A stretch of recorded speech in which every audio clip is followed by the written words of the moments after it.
Kejaksaan Agung RI baru saja menetapkan mantan Menteri Perdagangan Tom Lembong sebagai tersangka kasus dugaan korupsi impor gula. Dalam kasus ini negara mengalami kerugian mencapai 400 miliar rupiah.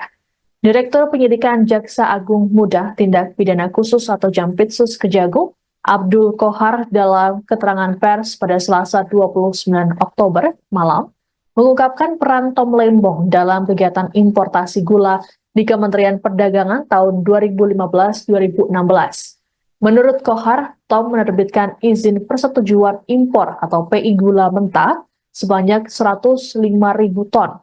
Padahal, berdasarkan rapat koordinasi antar kementerian pada tanggal 12 Mei 2015, disimpulkan bahwa Indonesia justru mengalami surplus gula. Ini artinya negara tidak membutuhkan impor gula kala itu. Penerbitan izin impor ini juga disebut tak melalui rakor dengan instansi terkait, serta tanpa adanya rekomendasi dari Kementerian Perindustrian guna mengetahui kebutuhan gula dalam negeri. Tom Lembong juga diduga mengizinkan pengolahan gula kristal mentah hasil impor menjadi gula kristal putih. Sebagai informasi berdasarkan keputusan Menteri Perdagangan dan Perindustrian nomor 527 tahun 2004, yang boleh diimpor pemerintah hanyalah gula kristal putih siap jual. Impor juga hanya boleh dilakukan oleh perusahaan BUMN. Selain Tom Lembong, Kejagung juga menetapkan Direktur Pengembangan Bisnis PT Perusahaan Perdagangan Indonesia atau PT PPI berinisial CS sebagai tersangka.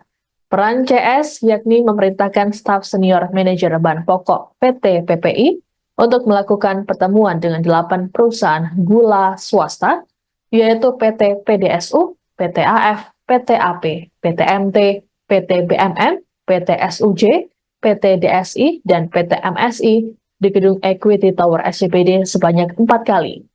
8 perusahaan itu hanya memiliki izin industri sebagai produsen gula kristal rafinasi untuk industri makanan, minuman, dan farmasi. Kemudian mengelola gula kristal mentah menjadi gula kristal putih dan menjualnya ke PT PPI. PT PPI kemudian menjual gula kristal tersebut ke masyarakat dengan harga Rp16.000 per kilogram. Lebih mahal dibanding harga eceran tertinggi atau HET gula kala itu Rp13.000. Adapun saat ini Tom ditahan di Rutan Salemba, cabang Kejaksaan Negeri Jakarta Selatan, sedangkan CS ditahan di Rutan Salemba, cabang Kejagung. Keduanya disangkakan melanggar pasal 2 ayat 1 atau pasal 3 Undang-Undang Tindak Pidana Korupsi junto pasal 55 ayat 1 ke 1 KUHP dengan ancaman hukuman maksimal mencapai seumur hidup. Download Tribun X sekarang, menghadirkan lokal menjadi Indonesia.